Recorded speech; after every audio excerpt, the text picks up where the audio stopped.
Greetings. Yeah. So there's this new phenomenon in the building that I may have mentioned before. Uh, is a rattling noise, right? So I'm actually think that Stampy is doing structural damage to the building. And so yesterday I drank an extra cup of coffee because I had to get up early for the aid worker and I didn't get enough sleep. It's probably why my voice is hoarse. So I'm like real sleepy. I'm like, I better drink an extra cup of coffee so I can go to sleep a decent hour, which I do. And then I go to sleep, say 9:30, 10 o'clock, but I get waken up at 11:30 by rattling. So yeah, I don't know if you'll be able to hear it or not, or if you heard it in the last video. But you got to remember, anything that you hear over the computer is super loud here. Except for my voice, of course, because I'm right here. But yeah, I wonder at what point the structural damage will be like needing, or actual walking is going to cause repairs to need done to the floor. But it's a new horror I have to deal with. And you can say like, how can that be that horrible listening to like rattling? If it wakes you up and then you haven't had any sleep the night before, and it wakes you up at 11:30 after you've slept for 2 hours or less, and then you're awake until 5 o'clock in the morning because you have chronic pain, and then you wake up at 10 o'clock and it's disrupting your sleep schedule. It's sort of a form of torture, sleep disruption and sleep deprivation. So yeah, it's kind of a big deal. It's kind of a new thing. It's more incentive for me to save up money and move out of here. It's not that I've ever been comfortable here. Um, for many, many years. But, yeah, I haven't talked to my brother yet. Like I said, I called this other person that's supposed to pay my brother. Then last night, I'm thinking, like, when am I going to stop being an idiot and just believing people? People tell me things and I just believe them. And it's like, it doesn't matter who it is. You DTA, Steve Austin's rule, the wrestler. Don't trust anybody. I'm taking people at their word and I'm trusting them like, oh, they'll pay him, or, but they said they were going to pay him 300 before, but they only paid him 200, which caused a $100 discrepancy, which caused me to have that fight with my brother, which caused me to be upset. And then I'm asking him, this is the same person, to pay him the $100, and I had to explain. There's a dog barking up there, you can't hear that. That's not helpful either. And I have to explain, like, how he won't take this, the food credit thing, because food, if you have to spend money on it, food credits are the same as money, but he doesn't want food, for money, he wants money. I can understand that if, like, you needed cash, like, immediately, but he doesn't need cash immediately, or he never would have loaned me the $300 in the first place. Another ironic and insane aspect to that is, like, I told him I will have your money as soon as I get paid.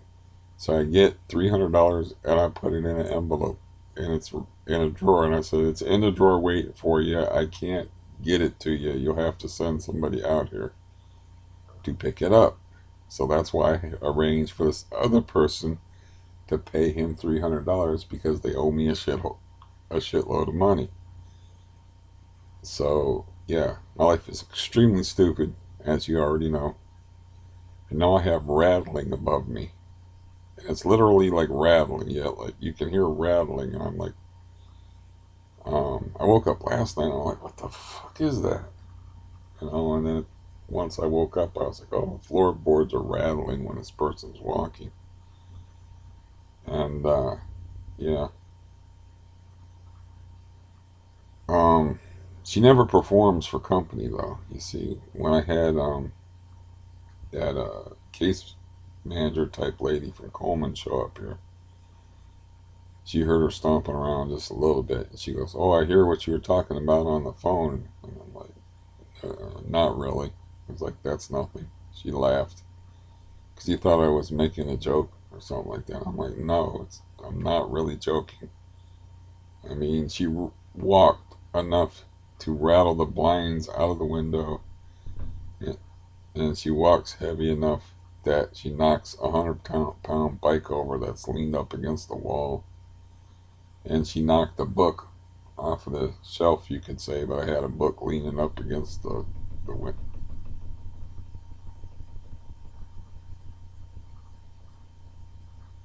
I don't know if you could hear that or not, against the window. So yeah, when I kicked the squatters out of here, before they were even completely out, she moved in like 2 weeks afterwards. And this would be like a different situation if my nerves weren't all raw and stuff from the benzo thing. It's like I might be able to tolerate it. It would just be irritating. I don't know because I've never liked heavy footed, like stomping noises. Because my dad used to stomp around. That's the way that he used to announce himself. So I associate it with my father. I don't particularly have fond memories of my father. When I talk about him, I kind of laugh and stuff like that because like I told the case manager lady, if you're going to be evil and insane, you might as well be interesting about it. He was interesting. It's that he was interesting in his madness. It's not that he was fun to grow up around. He was fucking terrifying to grow up around. He didn't teach me a whole lot of anything that I can remember. But the, the stomping around and stuff, it's like, um, yeah, it's a worst case scenario for somebody that's tapering off of benzos. And I am actually tapering, I found out, because I just take them when I need them, but I don't write them down anymore. But you see, I picked up my prescription 7 days late and I had 16 pills left over in the bottle. What's that tell you? I'm taking less than what it says on the bottle. So I am actually tapering. Like, for instance, I haven't taken any benzodiazepines yet today. It's already past noon. Unfortunately, I've been up for a while.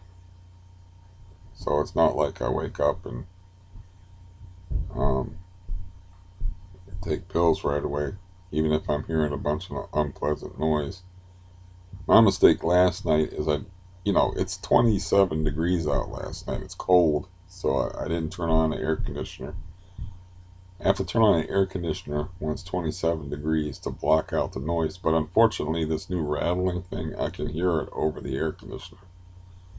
If it's faint, it's more faint, and it might not be enough to wake me up. But this is like a new thing in the last couple of weeks. So I don't really know because I haven't fully tested the air conditioner noise blocking system, which, which works pretty well for the stamping and the various other noises. But this rattling thing, it kind of like cuts through it. I think because it's higher pitched than the stomping. The stomping is more basso profundo, and that just means deep. They have all these like I think they're basically Italian words for musical things like staccato and uh, basso profundo, and I think even soprano comes from Italiano. I don't know. But it's more basso profundo than soprano. So you know, I think the deeper sounds they travel better, but they're harder to block out by white noise. I don't know. The fact that I have to think about these things is one of the reasons why I have to move out of here. I don't give a damn how cheap it is to live here. And me and the landlord, like, basically have an agreement where, like, we don't have any contact with each other. He doesn't raise the rent, so I'm living here super cheap. But what price is your sanity? What's the next thing besides rattling that's going to happen? From this constant, you know, uh, Jurassic Park type walking that's going down upstairs. I don't know. Um, yeah. And if I sound crazy, I'm getting there.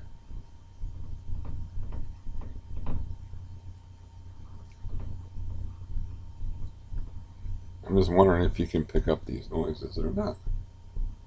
You know.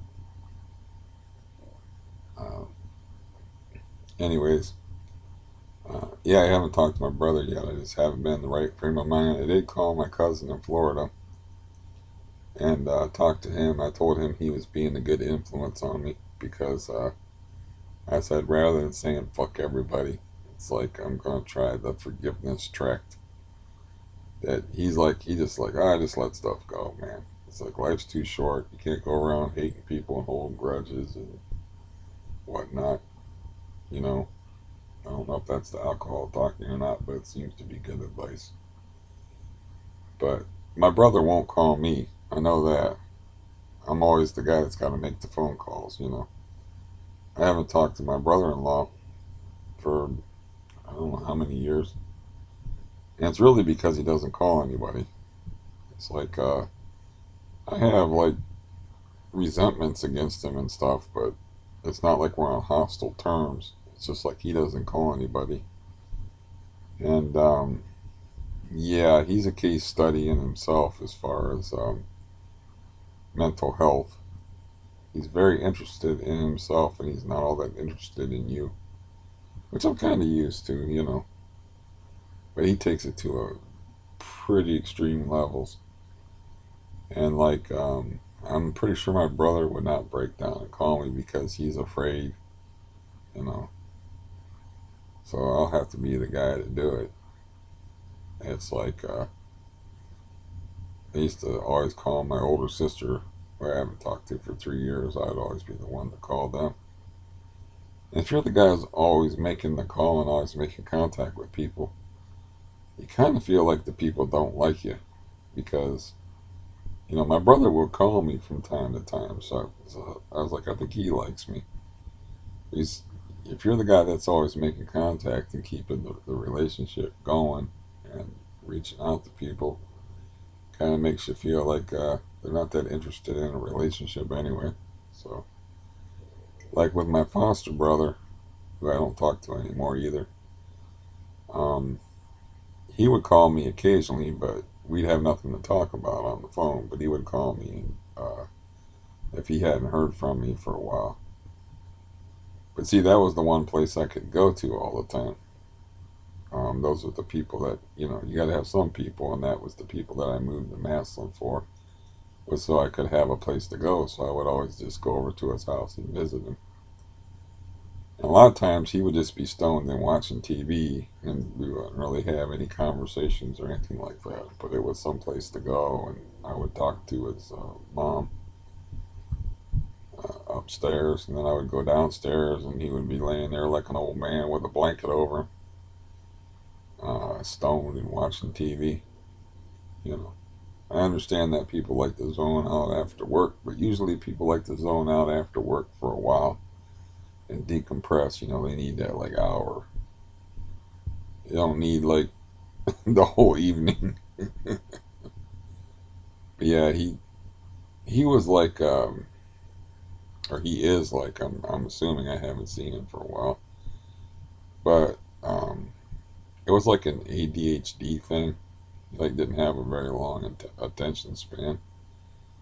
So you would be talking to him, and I like to talk to people. When I talk to people, I look at them, I give them my attention. But you'd be trying to talk to him, and he would just start watching TV.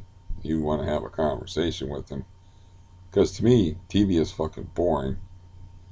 People are interesting. Actual live people are more interesting than TV. Um, like that's I stayed up all night like watching a season of American Horror Story because I watched it up until a certain point where I was like, this is just stupid and sick. I'm not watching this show anymore. And I was like, well, maybe I'll check in on this show and see what it's like now. I haven't watched it for like 5 years. And I was like, oh, it wasn't that bad. They kept, they should have ended it at various points, then they kept going because they had to have a whole season of shows. But yeah, and now I'm starting to watch more TV, and I'm like, man, I would actually rather be scrubbing out my toilet than watching TV.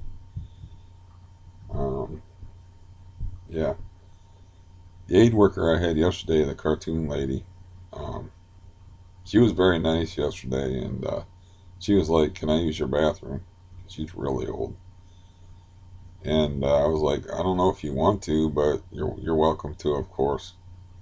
I noticed that the toilet seat lid wasn't down, or maybe she put it down and she put it back up out of courtesy or whatever. But I wouldn't go to the bathroom in that bathroom. If it, if I was at somebody's house and the bathroom looked like that, I wouldn't go. I would go to somebody else. I would like say when I sent her shopping, I'd stop at a speedway or someplace. And, anyway, not the TA truck stop though. Truckers are nasty. Um, Yeah, go to McDonald's or someplace. McDonald's usually has a pretty clean bathroom, or they used to when I used to be a real boy and have a life outside of talking on the computer and laying around in bed watching TV and hating TV. I do like to watch sporting events. I've always liked to watch sporting events. But as far as watching TV, I'm never a big TV guy. It's probably because I grew up in the dead zone for TV, man. It's like when I grew up as a child, there was like ABC, NBC, and CBS, and there wasn't any cable. So I was like, yeah, I really don't want to watch Love American Style or Love Boat or any of this crap that's on TV. I think I'd rather go outside and, you know, figure out ways to, like, we used to do this thing where we take green apples and hollow them out and stick firecrackers in them and throw them at each other. You light the firecracker like it's a grenade or a bomb and you throw them at each other. I rather like do fun stuff like that. We also had other games that were like war games where there's a certain kind of plant in the wild that you can pull up really easy, and then it has like a little dirt clod that's on the roots, and you can throw them at each other like arrows. Rock fights, they're never very fun. In apple fights, I felt real bad because I winged my younger brother in the back of the head with an apple and knocked him on the ground, and like he was crying and shit. So I stopped having apple fights because I was too good at it. Now my dad, he grew up like poor, like ridiculously poor. Like he was out killing things to eat type of poor. Like I said, he's an interesting guy all the way around. So any of y'all that are familiar with hobbits, hobbits are really good at throwing things. Apparently, according to J.R.R. Tolkien. My dad was a really, really violent, frightening hobbit because he could kill birds with rocks. He was so good at throwing stones. And he got that way because lots of times they didn't have money for bullets. So he would go out and kill things by hitting them with rocks. I've seen him throw rocks before. He's deadly accurate with rocks. So there's something you probably never heard before. Like, a dude hunted with rocks. But if you get hungry, man, and you're pushed to those extremities of survival. You know, that's where they came up with crazy ass shit like swallowing swords and stuff for, so people will give you money. It's like, you're starving, man. You'll come up with some talents that you'll develop skills and stuff.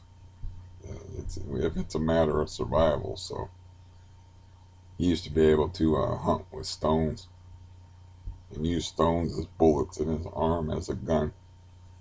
I seen the way he used to throw shit. And he had that one finger that was the stone finger, which he smashed in a rifle, that I think impaired his ability to throw as well as he used to, because he had one finger that he couldn't bend. So when he had to make a fist when he wanted to fuck somebody up, he had to like bend one finger over top of his stone finger and make a fist that way, or that finger would get in the way.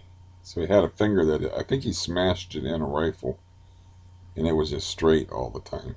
That's the finger that he poked my foster brother with and knocked him down, and like left a bruise on his chest.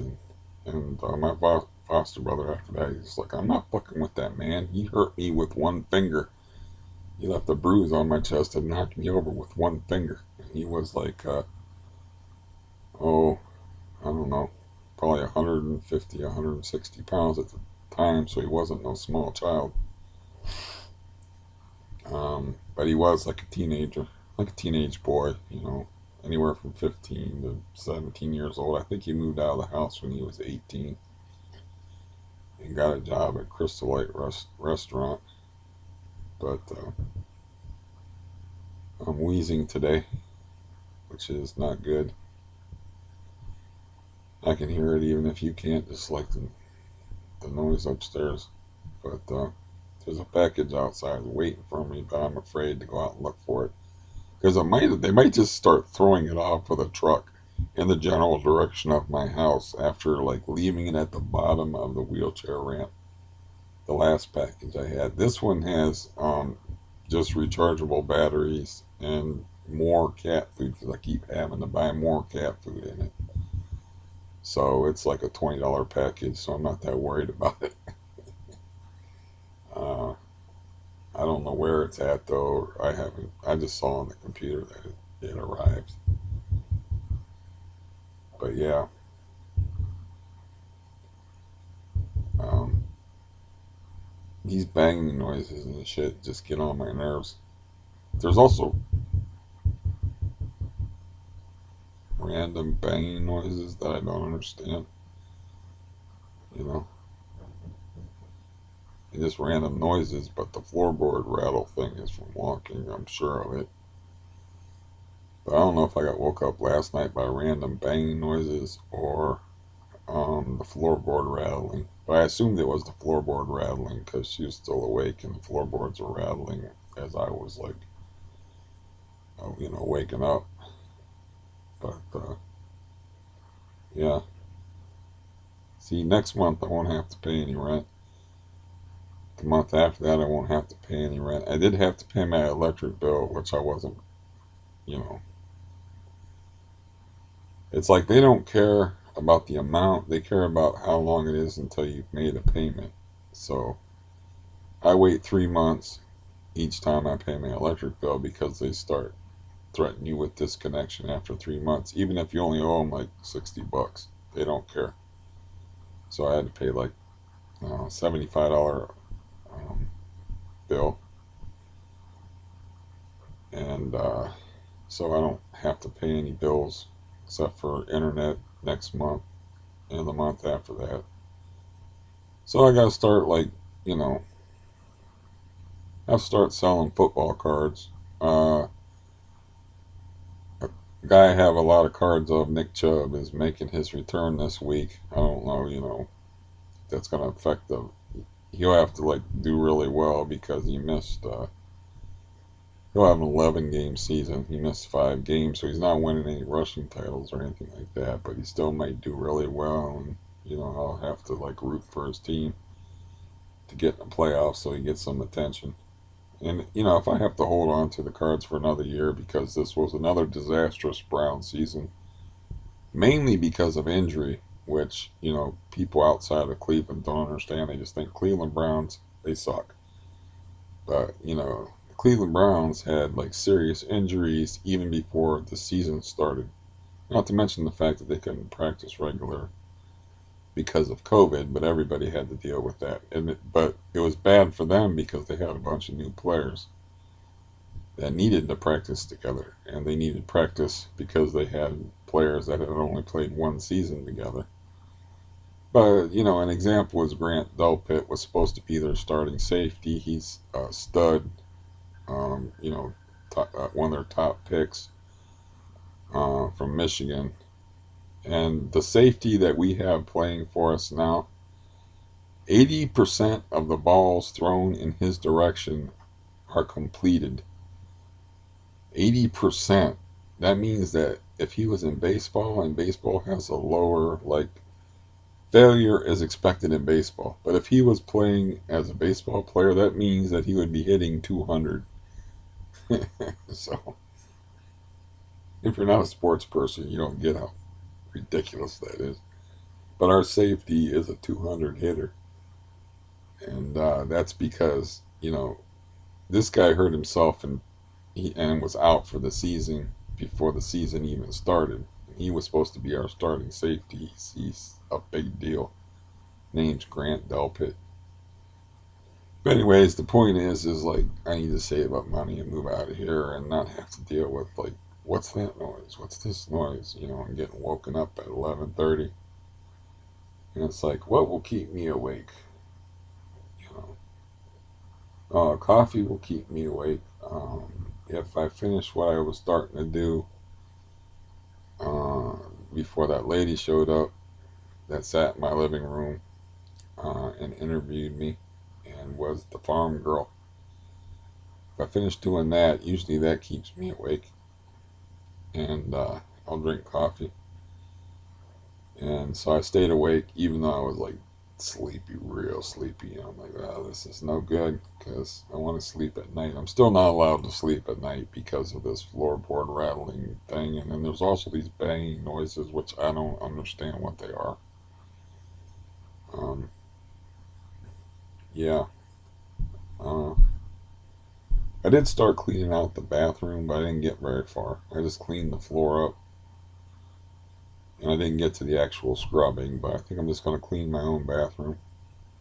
And I was wanting to punish the fat girl and make her do it because she lied to me, and that was going to be her punishment for lying to me. But I haven't seen her for weeks. She's just calling off all the time. So I'm getting like I explained that to the cartoon character lady yesterday, and I was like, I didn't want to make you do it because it's not your fault. If you were doing it, you would have been working through the COVID thing, and I'd have a clean bathroom. And I don't want to make other aid workers that are coming here do it because it's not their fault that it's a fucking nightmare. It's this other person's fault. I want to make them do it, but they keep calling off for work. And I think the one time I could have made her do it, I was like, I don't want to deal with it. I just sent her out of the house with laundry because some days I just want them the fuck out of the house. Actually, most days I just don't want to deal with them because I don't like any of them except for that one. I got one that I like. You know, the cartoon lady's okay, except for actually I tolerated her very well yesterday, and she didn't get on my nerves or anything like that, and I had to talk to her a lot. But yeah, usually I can't. I was like, oh, my nerves are pretty good, but she came back with my medicine that was 7 days late, the diazepam. And then I counted out my pills, and I was like, oh, I still got 16 pills left over in a new bottle. So, you know, my I figured I'd have between 30 and 40 extra pills that I could dump in my main stash of what my stockpile. And I was right. Uh, yeah, I'm just gonna wait to call my brother to tell him in the right frame of mind to where I'm pretty sure it won't go south, but now that I got this new thing going on, it's really getting on my nerves. My nerves are going to be fried, so it's going to be harder for me to put up with nonsense and harder for me to put up with people. And yeah, but that's my goal is to, you know, I have to have money saved up because wherever I go, this bed's not going anywhere with me, so I at least have to buy a bed. Now, this TV is very movable compared to my other TV, so I probably won't have to buy a TV. But I'm going to take like very little out of here, you know, so I want to save up money so I can buy stuff for whatever place I end up in. Hopefully Bender Woods, because that sounds, not only does that sound like a place that, it's really rural to the point where like, how the hell do we find this place? So I like the idea of being off in the woods. And also, it's an over 55 community. And let's see what else about it is good. Oh, it's got like it's it's like not rent control but subsidized housing, so I might actually have to pay, even though I'm only paying 425 here, I might actually have to pay less to live there and have more money left over to waste on I don't know what, you know, because if your knee don't work, I mean, what am I going to waste my money on? You know, I I'm not a clothes horse. I barely wear clothes at all, so my money's not going to be spent on clothes. It's not going to be spent on going out to the movies or going out to eat or going out anywhere if it hurts to walk on my leg. You know, as we've established, I don't do hookers, so I'm not going to spend it on escorts that come to my house or like I guess they have hookers on Craigslist, and I had like a Tinder thing. I think that's a hookup site, but they got these hookup internet sites. But I suppose people aren't that stupid to like go to people's houses and possibly get tossed into dungeons, especially if you're the woman, because the woman is a traditional victim in the sexual sadism scenario. So you know, unless they're actual escorts or prostitutes, it's very unlikely that they would come to your house if they're like regular people that just want, you know, a cheap thrill or sexual experience. I assume they'll meet you in a neutral place, public place first, and then maybe go to a motel room with you. I don't know how that works. I did know somebody that used to get prostitutes off of Craigslist, but I didn't really ask him a whole lot about it. Not that it's not an interesting thing, but it's just like at the time I wasn't interested in it, you know. I was just kind of like, ew. Uh, the whole prospect of like paying for sex is like ew type of thing. Um, Now pornography is a different deal than like it's kind of impersonal, and there's this, you know, you're paying people to have sex, but you're not paying like a person directly. It's I always call like pornography like prostitution in absentia. So it's still like a form of prostitution if you pay for pornography, which I don't pay for pornography anymore. I realize that it's wrong to do that. But as far as like paying somebody to have sex with them, it's like that's just gross. I find it gross. Um, and I'm not built that way anyway. Why would you want to trust your most sensitive bits with a stranger anyway? Somebody that you don't know. You know, and like you don't know them. Also, like I got semi involved with this woman, and she was 22, I was like 30, and she was like blowing up my phone and like bothering me, and like I had to brush her off and shit. And it's like, thank God I was in bed with her, but I was like, thank God. that nothing happened that night, because if something happened that night and she's blowing up my phone this way and bothering me all the time this way, imagine if I actually gave her an orgasm or two. How bad this would be. So that's another reason why the whole idea of like hooking up with people that you barely know is just a horrible idea, you know, unless they have references. Like, let me see if I can change the name so that the guilty will remain anonymous. But I have somebody that I know very well, and I mentioned the fact that this girl, that at the time that I saw her, she was like 17, but I guess um, she grew up to be like fairly promiscuous or whatever. But I was like, yeah, I remember your one friend. It was she had like a weird mix of like Hawaiian, Asian, and something else, Swedish. It was like just like super exotic. Like you couldn't figure out what she was, but she was like devastating looking, and she was like, "Oh, I could have hooked you up with her, man. If you wanted her, man, it's like I could have hooked you up with her, no problem." Yeah, that sounds like horrible, considering that it's coming from you, and it would be like super creepy. And also, it was weird because I remember this person who shall remain anonymous um, got really upset at this uh, friend that I actually liked, and her name was Jeannie. And yeah, she had a boyfriend though, and two obnoxious kids. But I really liked her, even though she had like lots of issues. Her mom was a crackhead and stuff. And, I mean, it wasn't like she wasn't like a crack baby or anything like that. Her mom was just a crackhead, so that's not good for kids.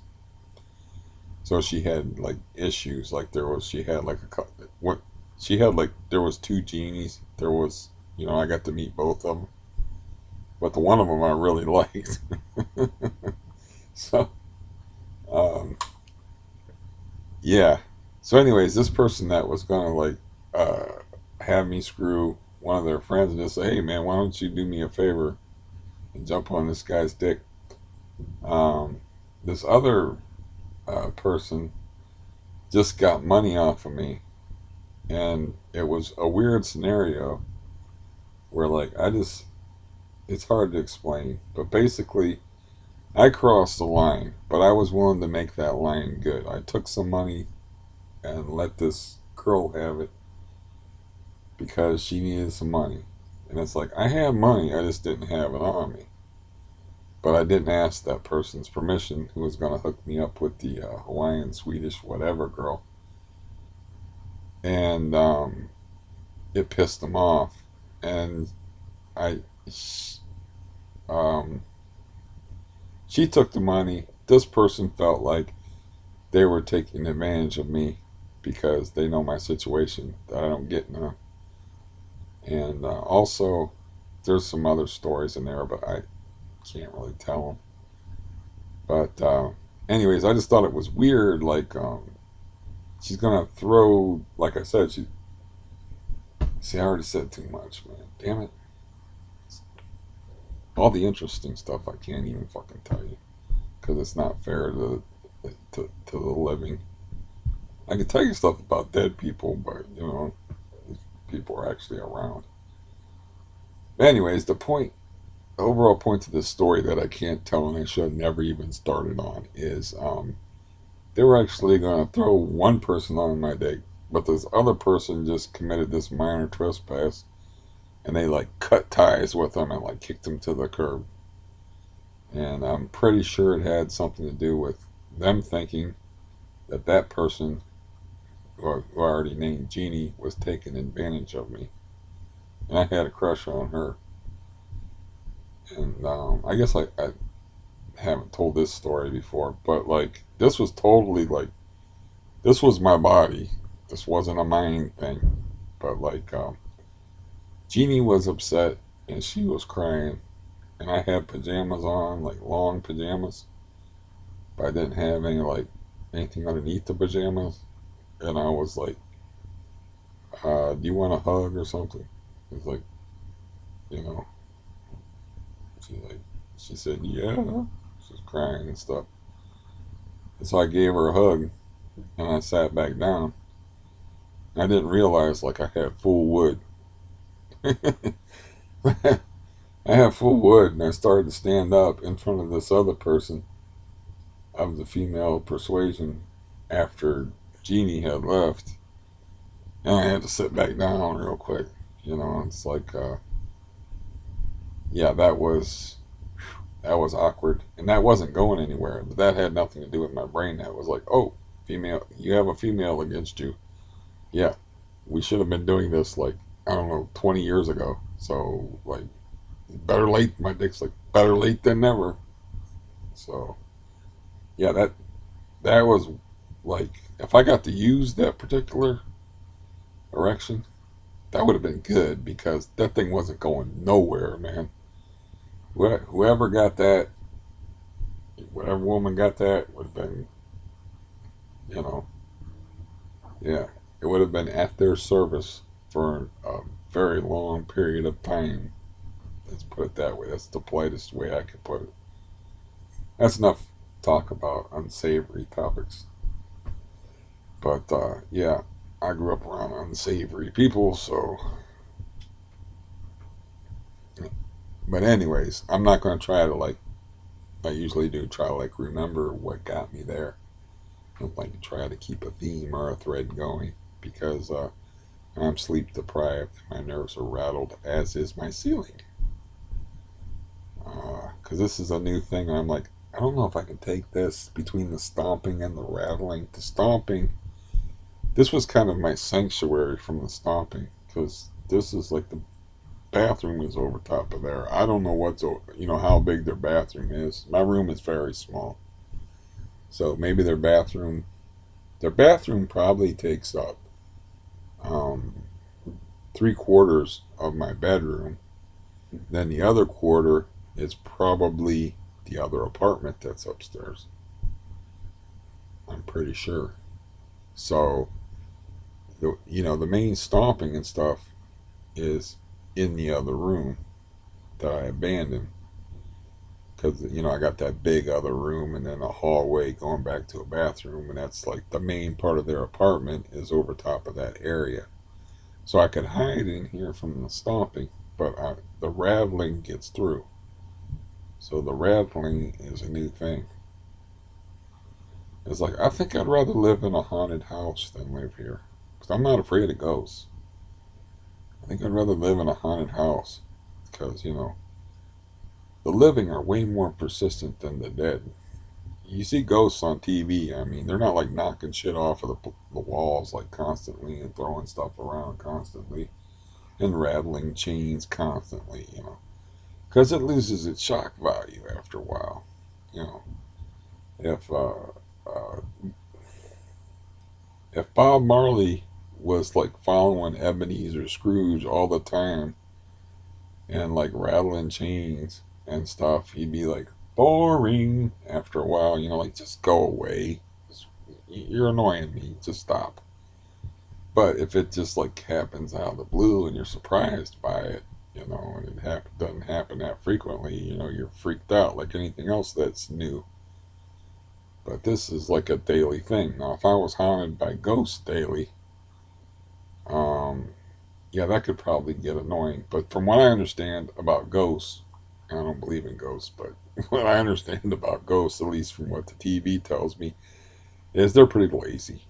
They're lazy. Ghosts are lazy. So, they're really not going to put as much effort into driving me insane as this person does. But they're not really doing it to drive me insane. They're just living their life. So, under ordinary circumstances, I could probably get along with this person upstairs because they leave me alone. You know, we have like boundaries set up. We're like, yeah, okay, this guy's a loner. I leave him alone. He leaves me alone. She does owe me still owes me $2 over that time with the tobacco that I'm not going to go into, but I can easily write off $2. But yeah, I don't know about this rattling thing or what's going to be next after the rattling thing. So I might have to sell some of my football cards even at a loss, just to, we'll see how it goes. As far as like accumulating that big wad of cash that I had in the summer. See, in the summer I had 6 grand when I thought I was going to move, and 6 grand is plenty for me to move on because all I need to do is buy like one piece of furniture. Uh, at the time, a TV, a piece of furniture, and a bed. 6 grand will cover that easy, and then some. You know, and then if I need to buy whatever else, household items, you know, 6 grand is plenty to move on. But I couldn't find any place to move into. I wasn't getting much help. The places that I found didn't want me because even though I had all that money saved up, like I said, Stonehenge was like, you're too poor. But I can pay 3 months in advance, don't matter. It says right in the lease. It's like you cannot circumvent the income rules by paying in advance. It actually said that spelled out in print. So I was like, well, that don't matter. I can just like, uh, I had enough money at the time to sign a 3 month lease because they had 3 month leases, and I was like, well, I can sign a 3 month lease and then pay it all at once, and that way, that rule about like I don't make enough money because they said you had to make a certain percentage over top of what the rent was. Now, granted, it was a fairly expensive place to live, but I've been hot to try to get out of this madhouse for ever since I've been making regular videos on this channel.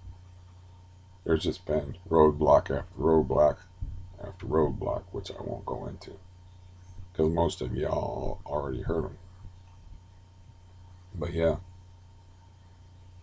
um, that's funny. Like that happened to me twice, where like my body responded and my brain wasn't even going there. But like where I hugged uh, a girl that I was attracted to, or a woman, or whatever, member of the female species, and my dick's like, my brain is like nowhere near there, but just the contact, you know. The one time was in the Cleveland Clinic. That was rough, but I just rolled with it. I was just like, fuck it, I don't care. I was wearing sweats. That was at a time where people wore sweats a lot. I wore sweats a lot because I don't know if people still wore sweats a lot in 1990. It was like 1990. It was during the first war with Iraq, the Gulf War. Where we were. It had something to do with what's that little tiny country, Kuwait. The one that had to do with Kuwait in like 1990, 1991. So anyway, this girl was leaving. I had made friends with her. She was kind of an odd character. She was from like a rich family.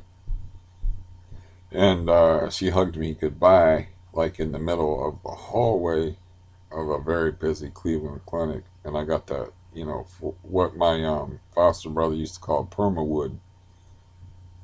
It's not going anywhere until it's dealt with. So I got that, and I'm like, I looked down and I'm like, oh, that's great.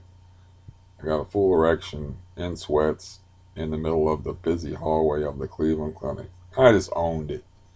I just like walked on there with my head held high and my shoulders held back and my dick held high, and just walked through the hallway. And I'm like, I just, like I said, I just owned it. I didn't like try. I didn't have a shirt to pull over top of it. I wasn't gonna slouch and draw attention to myself. I was like, fuck it, don't care. But it was like at an angle. It wasn't like, psh, it was like at an angle. So, but yeah. Anyways, yeah, that's lonely. It's when you're not even, your brain ain't even going there. It's like when I was comforting that girl, I wasn't like, oh yeah, this is an opportunity for me to cop a feel. Like my hand didn't slide down her back or nothing like that. That was just like I felt bad for her. But yeah, your other parts of your body got a one track mind. Um, it's like I liked her anyway. I just like I don't know. There's some. She was my type because she had dark hair and dark eyes, and uh, I just kind of liked her.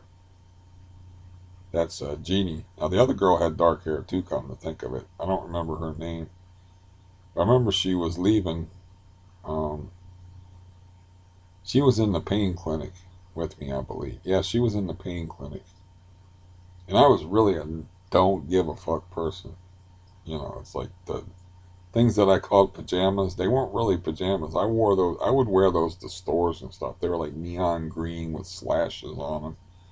I had like burgundy. I remember I had like burgundy velour like sweatpants on that day. It was like I didn't care what the I didn't care what the hell I looked like or what I was wearing or what I just would pick up clothes at like Goodwill, Salvation Army, and wear whatever. I just didn't care. Um, but anyways, uh, I'm just bored clearly, and yeah, I'm just wondering like, is this rattling thing? Is it just going to drive me to mad? Am I still going to be able to do good as far as my volume intake? I paid for cleaning out my bathroom as far as my knee. My knee really got big. I don't know how it is now, but it was like so inflexible that I took a shower and I had to like to sit in the shower chair and like I had to like grab my leg and I had to do more or less what the Jeff Wilhelm guy did, the physician's assistant, and bend my leg. I almost fell over because I lost control of like my foot and it slipped out of my hand and my foot like lashed out because it's like my leg won't bend, but I have to reach my foot to scrub my foot.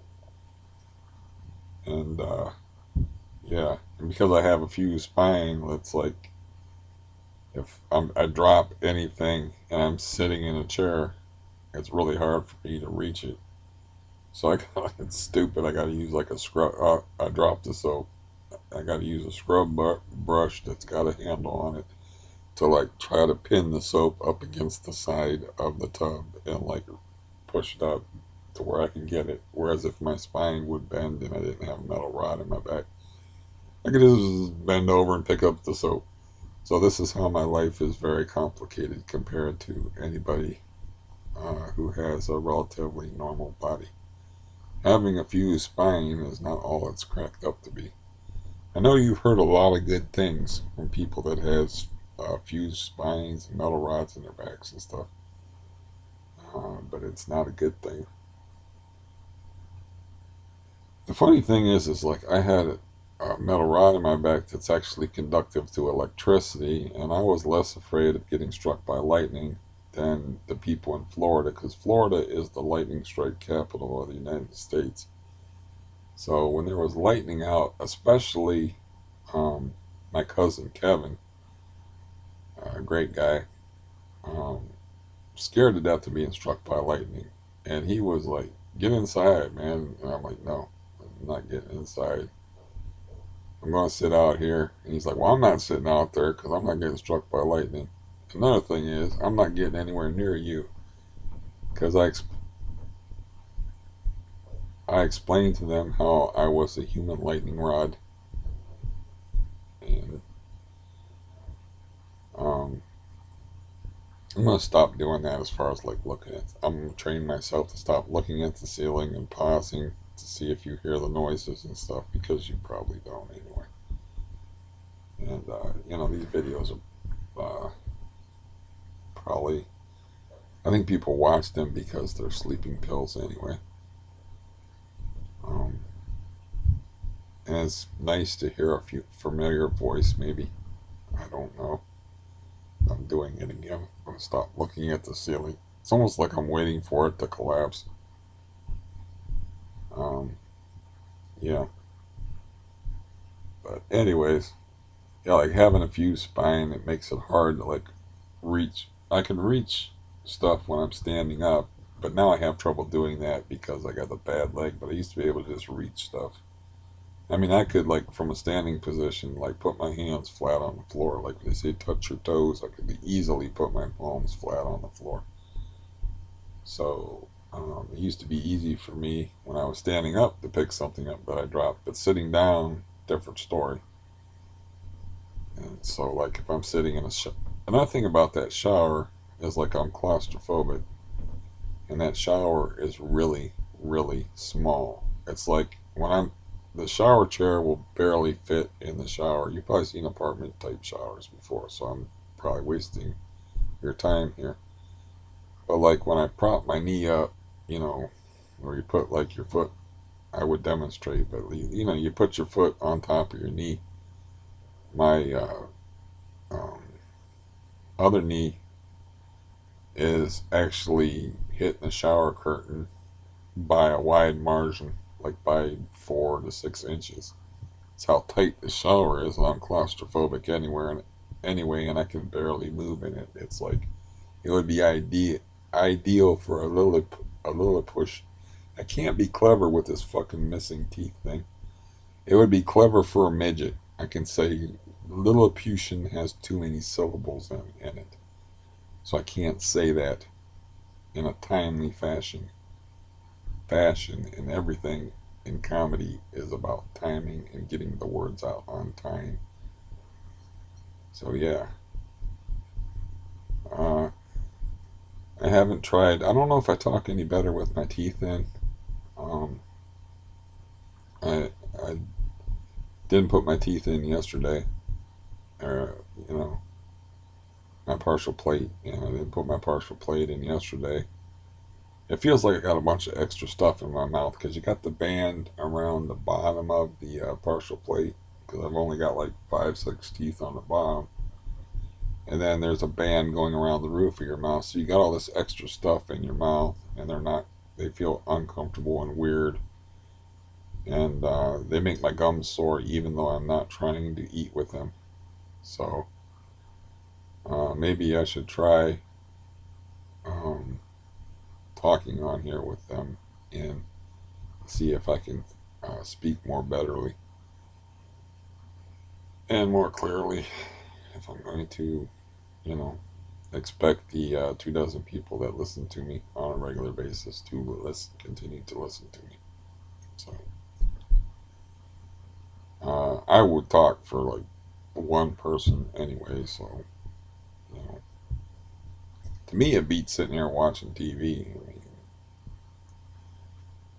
I mean, sitting here talking to myself actually beats sitting there watching TV and just like passively,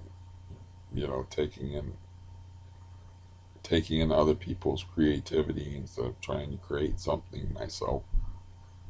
I'm all about like creating things.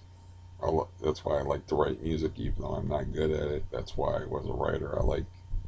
I think that's sort of the essence of being human is creating things and keeping gnats out of your coffee. Uh, but yeah, being creative. And like your worst people are non-creative, destructive people that like to tear other people down verbally or physically, shoot and kill people, get out in the street and yell and complain, and shoot at people. And I was trying to read up a little bit about I guess they have a Mega Man March, a Million Mega March or something, a Million Mega March, I think. Anyway, it's the Trump supporters, I guess, marched on Washington D.C. I was trying to read about that a little bit, and it's like, you know what? I don't really care. It's like I don't care.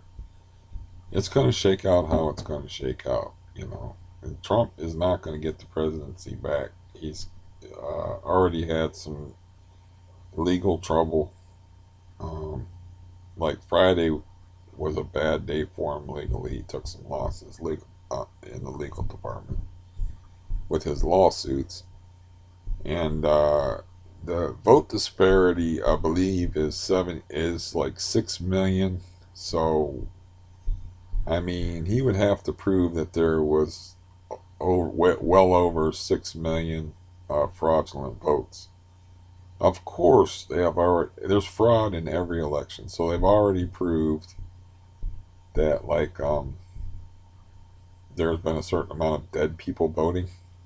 And Fox News made a joke about it and said that the people that went to so and so's funeral last April were probably rather surprised that she has such strong religious convictions that she rose from the dead and went and voted for Joe Biden. And it's like, but you have to. I'm pretty sure you can't prove that. Oh, there's fraud. It's not fraud enough for me to win, but there's some fraud, so therefore the election doesn't count. I don't think it works that way. But I don't know. I'm not a political expert or a political guy. I'm, I, but I was just curious about it because I am sort of a curious guy uh, who's being plagued by gnats right now. I haven't figured out an effective way to get rid of them. I do have fly strips. Um, I put down some of that roach bait in the bathroom in places that I will not be scrubbing. And I think I will try to do that today, like just do a little bit every day as far as like cleaning in the bathroom until I get it cleaned up properly. I got lucky, I think. I shouldn't say this because it'll jinx it, but I think I got lucky on the whole infection thing. Because, like I said, I was pissing blood, and I was having pain, and then like I think I might have beat it on my own. I still have to find a doctor, and I didn't. She didn't call me back, and I haven't pushed the issue as far as like finding a doctor. This new person that showed up the morning after my brother fucked with my head, where I told her like, I'm gonna have to get my head straight before I start making life decisions. She can also help me find a doctor. It was the Brent guy that found me, the Dr. Mason guy. I guess that's part of a Coleman case manager's job. So it's like finding their clients medical help. So hey, that's cool. You know, before like I would just get a list of like doctors to call off of my care source manager. Like, can you send me a list of like orthopedists? Or no, it was oral surgeons at the time. Can you send me a list of like surgeons that will take my insurance? 3 names.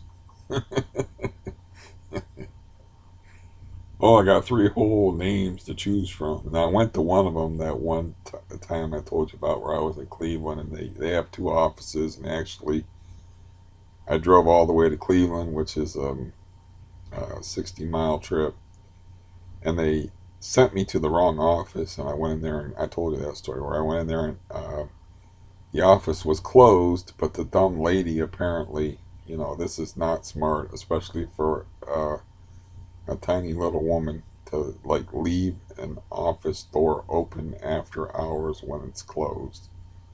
And I was very cognizant of the fact that I am a large-ish man, and she's a tiny little woman, but she can't. I was like, the lights seem to be mostly out. There's nobody at the desk. This place is empty. Why is it empty?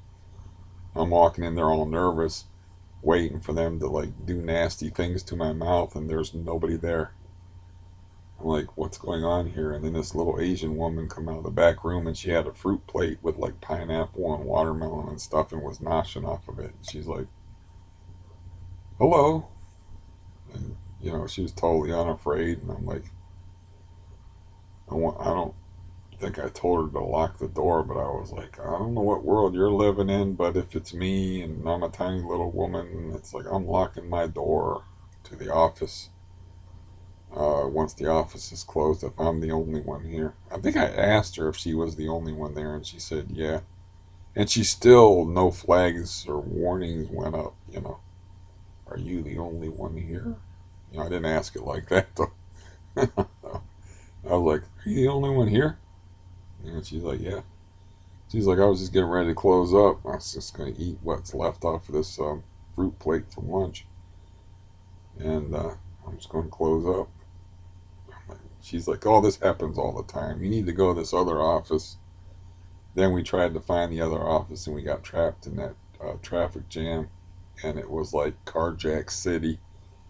We were like in like moving really slow in an area where like there was, how like in poor neighborhoods you'll see like cars on blocks and stuff in people's yards, and you'll see garbage in people's yards. There was a toilet in somebody's yard. So I was like, there's a toilet in somebody's yard. And then like my brother-in-law was like, you know what, this is why I have conceal and carry. I wish I had my gun right now. There was like a whole bunch of people walking around, and it was dusk, and it was like getting to be dark, because it was the appointment was for like a weird hour, like 7:15. It was like for a strange hour, and it was in the summertime. So it was starting to get dark and stuff, and there was just like people. That's another sign of like a bad neighborhood, is there's a bunch of people walking around all the time, and you know that's when the neighborhood starts waking up. It's like in the suburbs where I grew up, they rolled up the sidewalks at 9 o'clock. You could go out after 9 o'clock at night, like I often did, and it was like a ghost town, man. You didn't see nobody or nothing. And then like it's a sign of a bad neighborhood if you see like a lot of people with nothing to do, you know. Like my older sister lived in a bad neighborhood, and there would be just like people hanging around on porches, and like I lived in a bad neighborhood, and at one time there was people just sitting around on a porch, and I looked at them and they looked at me, and I did, I forgot for a second, like I was saying, you got to walk confidently, unafraid, like you can take care of yourself. Well, I didn't keep looking at them and saying anything. I kind of like turned away, and I adopted a submissive physical posture. They got off the porch and they started following me. I don't know if they were thinking to rob me or what they were thinking to do, but that's where I ended up in the confrontation with them, where I had a wrench in my pocket and I acted like it was a gun, like I was in The Godfather. Like that is when you're in a poor neighborhood, you got a bunch of people with no money, therefore they have nothing to do because they don't know how to occupy themselves, like at the public library or reading or like looking up things online or even making pointless videos where you ramble about various things. Um, so they just like sit around waiting for something to pop up, waiting for, like in the case of my sister, like they were like sexually harassing my sister, and I'm like, I don't know what my role is here. There's three dudes. It's her neighborhood. She's got to walk down the street all the time, so she's probably dealt with these assholes before. But I'm a guy, and she was like, um, "Looking's fine, but as long as you keep it to looking." I think she said something like that. And the guy was like, "Oh yeah, we're gonna keep looking, and we're gonna keep looking some more," and something like that. And I'm like, "Should I say something?" And I'm like, "Nah, let's just make the situation worse. They'll come off the porch.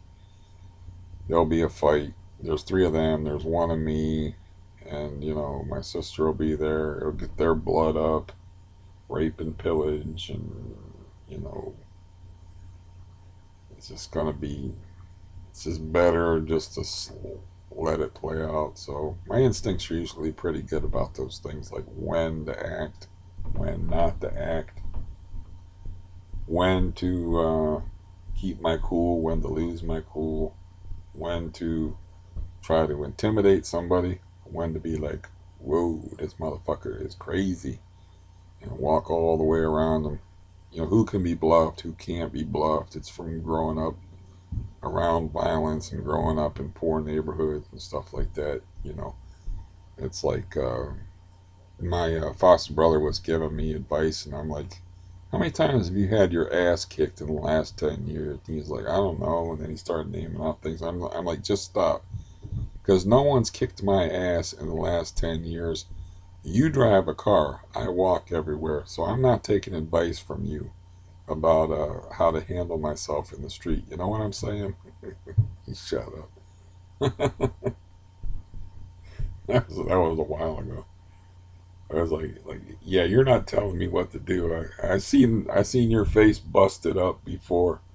It's like you're not telling me, you're not giving me no advice on how to avoid an ass whipping. I'm kind of like a Buddhist Zen master, a master red belt at avoiding situations. Knowing, like I said, knowing when you can intimidate somebody, knowing when you can't, knowing when to say something, knowing when not to say something, knowing when to just be glad to get the fuck out of there alive.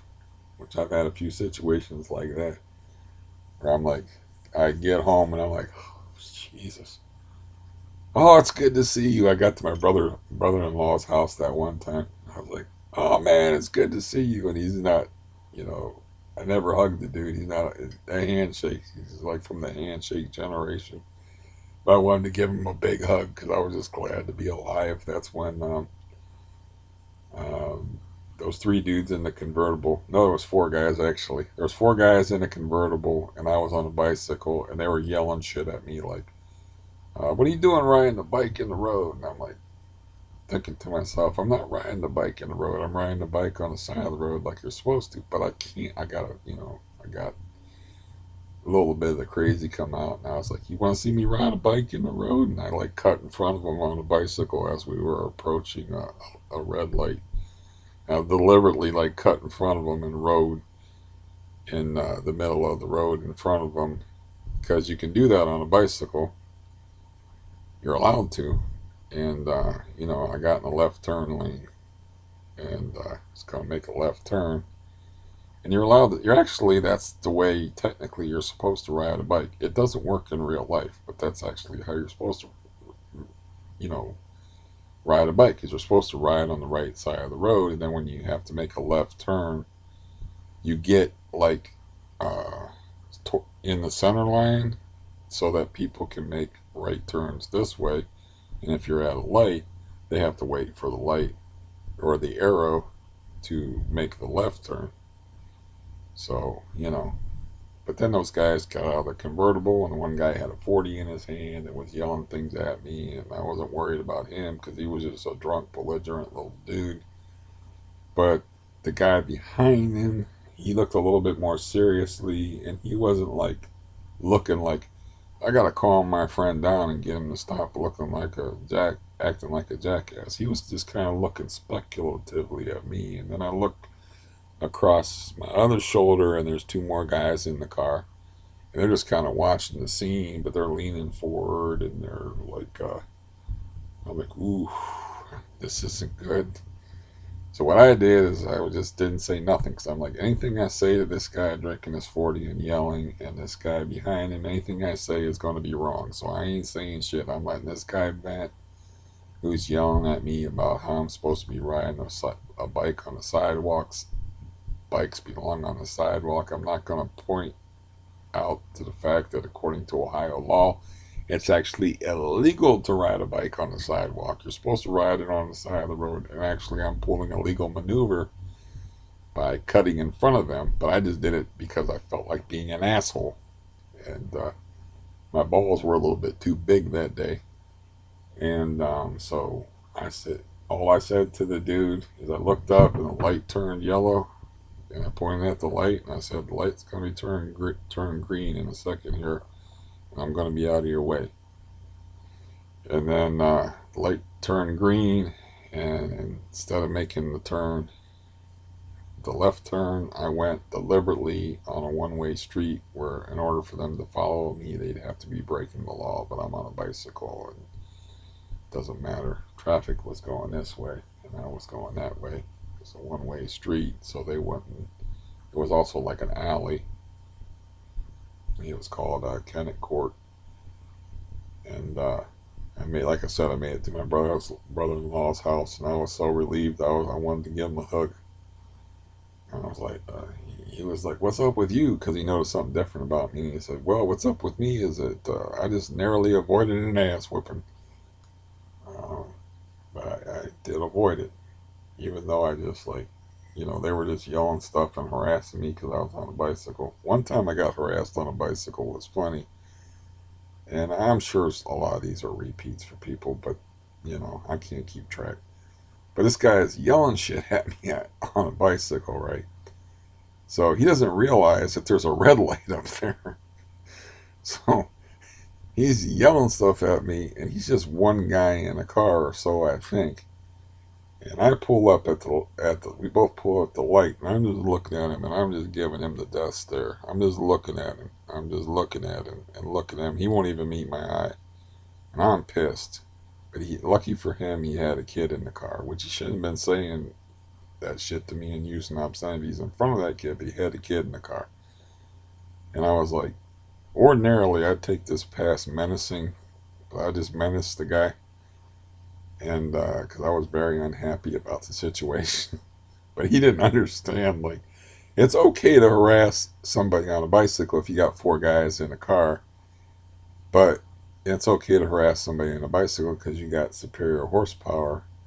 But if you both have to stop at a red light, like I am like right there next to you, it's summertime, your windows are open, and I just sat there and I just stared at the guy the whole time and just stared at him and stared at him. I'm not going to try to look mean or anything like that, but I just stared at him and stared at him until he was uncomfortable, his kid there or not. But if his kid wasn't there, I would have said some shit.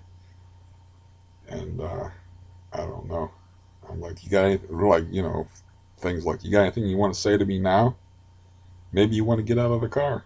I was in my 20s, so um, yeah, that was kind of funny. I laughed about that. I was, as soon as the guy left and he sped away from the red light, I just sat there on the bike and chuckled to myself, laughed about it. But, anyways, yeah. Oh, I am a blabbermouth. That's why I told that woman. It's like I talk a lot, but at least I'm good at it. Which you know, I'm allowed to have some ego, I suppose. As I have said many times, somebody in my situation that doesn't have self-esteem or a little bit of an ego, they don't survive. So I allow myself that particular foible. Um, yeah, I don't really, I'm just manufacturing things to talk about because, as usual, it's like I got a bad leg. I don't really have anything going on. Um, I did kind of, like I said, I kicked myself because I'm like, why am I believing this person? It's like they said they were going to pay him the $100 before, and now they're saying it again. This time I'm believing him. Like I'm the most gullible damn person in the world. It's like when people tell me things, I just expect them to do it, or I expect them to mean what they say, you know. Um, and it's like I was like, what am I thinking? It could be the same situation over again. It's like I don't know, It's like I don't want to let my brother like suffer too long because as soon as we had those words, I'm like, I got to get off the phone, man. You need some sleep, and I got to get out of here. Get out of here. So there was no resolution, and he could definitely tell I was very pissed. So, um, yeah, he don't really know how to handle conflict very well, except for with physical violence. So, like most of the people in my family. And I'm not going to repeat the story about him punching the guy in the car or slamming the guy's head in the locker at school, even though they're cool stories. Especially the locker thing was very like cinematic. My family is very cinematic with their violence. The violence isn't pedestrian. It's like something that's out of a Scorsese movie. Like the thing with my father where he's like it's right out of Raging Bull. It's like a scene right out of Raging Bull. You just substitute the mob for the army, and it's the same scene where it's like I fell down the steps. You know, one guy's all busted up and one guy don't have a mark on him. And my dad would be in the role of Joe Pesci, where he was like, no hard feelings. Don't have a mark on him. Meanwhile, the guy's nothing but hard feelings. And as in the form of extreme pain. And my brother, like, calmly waiting by that guy's locker, just lingering around there. And then when the guy opens, it was an upper locker. They had upper and lower lockers. Guy opens his locker and he comes up behind him and sticks his head in the locker and bang, bang, bang, bang in a crowded hallway and just lets him drop to the floor and then walks away and nobody knows what happened. And he said he could hear people saying, What happened to him?" Nobody knew. Nobody even understood what happened. It happened so fast. It doesn't take long to jam somebody's head in the locker. And that's also out of Raging Bull, except for it's with a car door where it's like bam, bam, bam, bam with a locker, and then it just takes a couple of seconds. You let the guy fall to the ground unconscious. And they're like, did he have a seizure? Is he having a seizure? What's wrong with him?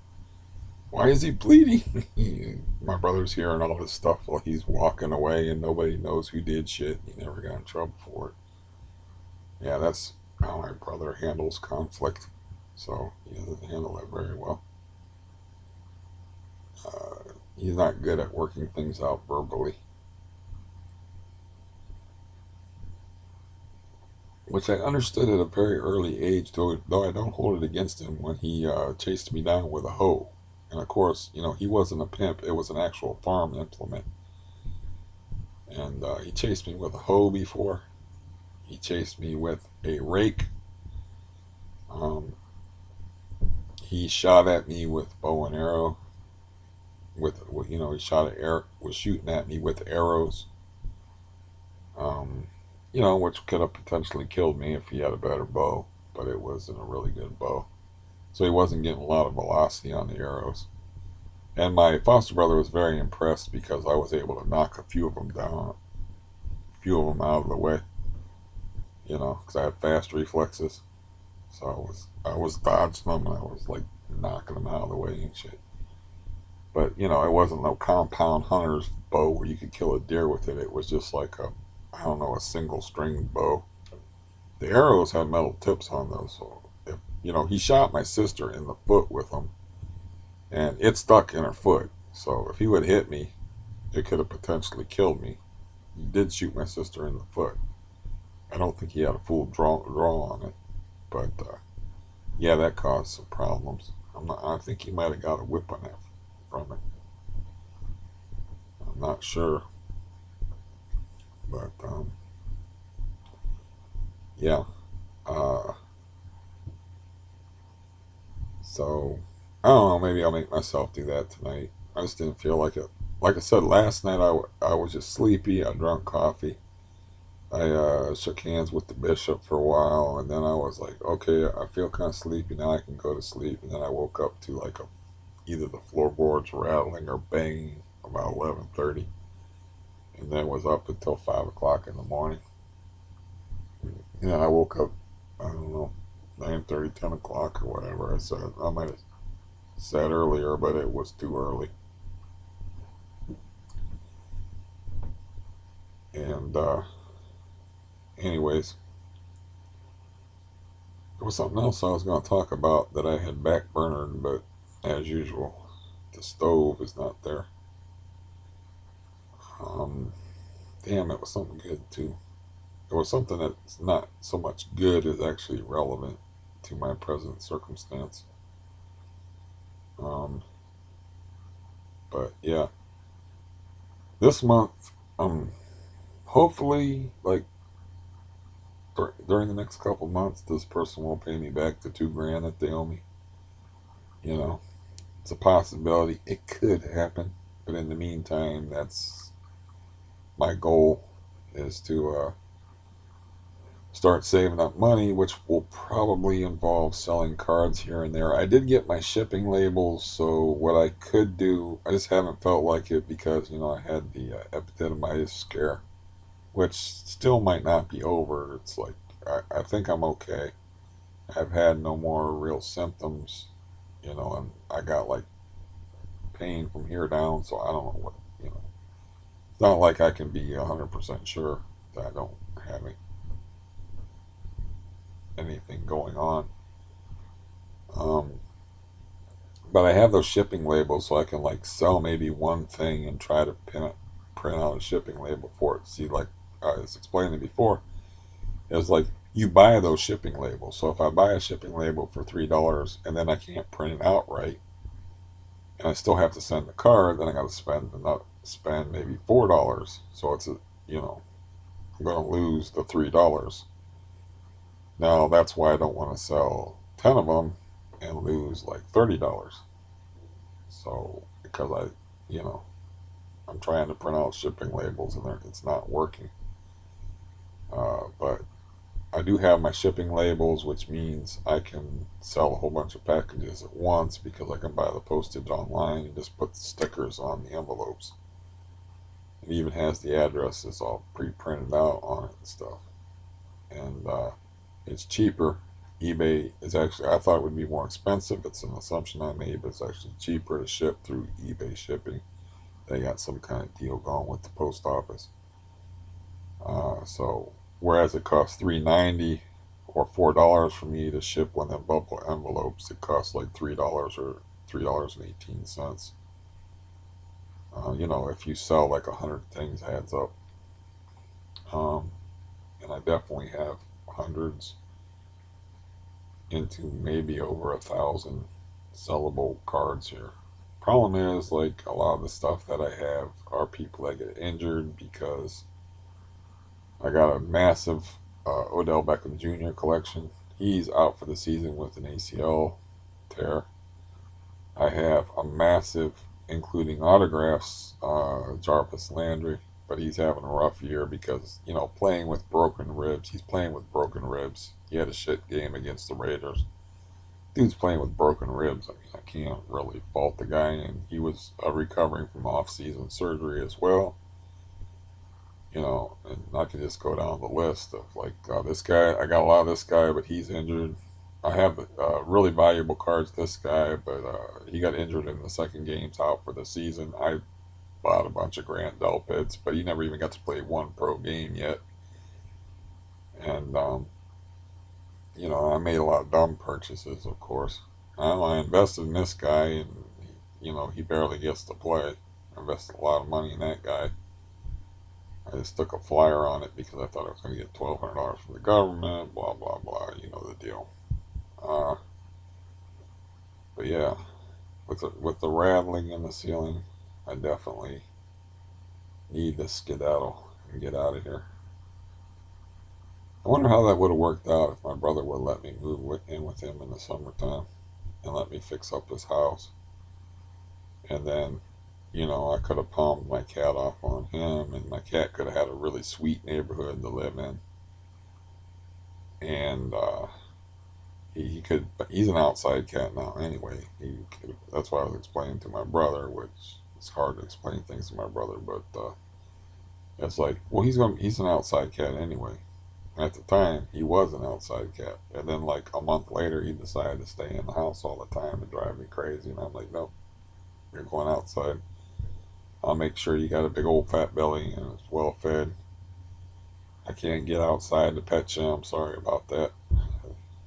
Uh, he don't need a lot of affection, but he does like being petted. He also takes a lot of foreplay, as far as like you pet him for a while and he doesn't get into it for like a really long time, and then like he's into it and it's like you're already bored. I'm like, I'm already bored at this point. I'm bored. I don't want to pet you, but here you go. You're liking it. Okay, now you're rolling around on the ground and being cute and shit, but I no longer care, because this has been going on for like 5 minutes now. So he takes a lot of foreplay before he gets into the pet thing. We just like, rubbing him on the head, and he's kind of like indifferent and whatever. But yeah, if my leg was in better shape, I'd walk out in the back there and sit with him. Like I said, it's getting cold around here. It got down to 27 last night, and winter's coming. And I'm going to be stuck in here, doing the same old Jack Torrance Shining thing. I'm being trapped in the winter with, instead of ghosts, just ghostly noises. The sound, instead of the sounds of chains rattling in the night, the sound of ceilings rattling in the night, and floorboards rattling in the night that wake one up. I have to deal with that. But yeah, my mood's okay though, so that's good. It shouldn't be.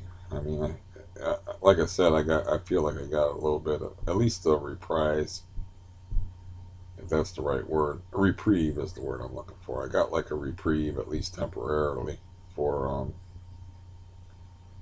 the epididymitis thing, which every other time that I've had that, I had that like maybe 3 times.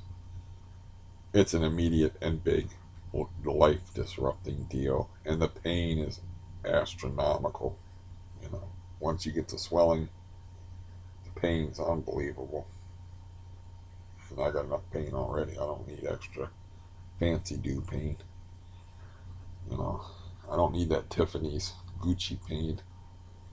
I got the everyday Walmart pain. That's enough. You know. Speaking of which, I got to get that package. It's got some interesting cat food in there, which um, cats like variety. They don't like to eat the same thing all the time, so it's got some different type cat food in there. So I got to get that, and I guess I'm done. Hopefully, I was entertaining and didn't talk too much about boners, but you never know. Anyways, that was a whole hour and 31 minutes. As my dad said, boy, you can talk a blue streak. I don't know what that means. But I didn't know, I didn't understand a lot of the things that my parents said. I don't understand a lot of the things that they said or what they meant by them. But he used to say, boy, you could talk a blue streak. And I guess that's true enough. Because I can manufacture conversation where there be none. I don't have much clay to work with, but I still made myself some pot. Mm. I don't know if I made any sense, but it's time to go. So, uh, yeah, I'll be back to waste some more of your time in a few days. Goodbye.